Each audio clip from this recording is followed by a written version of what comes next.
I don't despair about kids today. Sometimes when I'm flying from one speaking engagement to another, I find myself lucky when sitting next to someone who's quite talkative. This is often a pleasant experience for me because I'm an inveterate people watcher.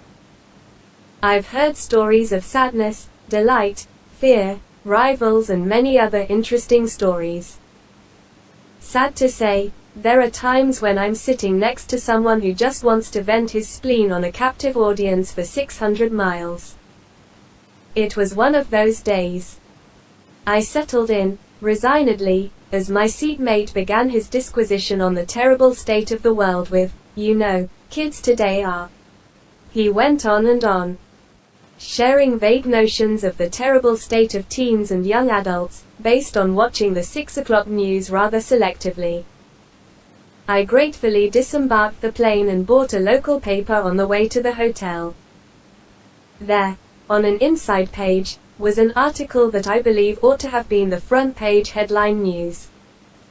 The article wrote about a 15-year-old boy with a brain tumor.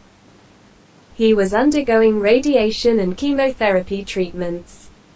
As a result of those treatments, he had lost all of his hair.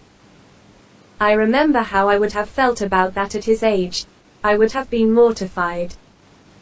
This young man's classmates spontaneously came to the rescue. All the boys in his grade asked their family if they could shave their heads so that Brian wouldn't be the only bald boy in the high school.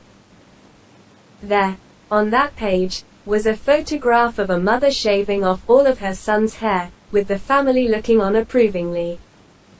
No, I don't despair about kids today. Hannick McCarty.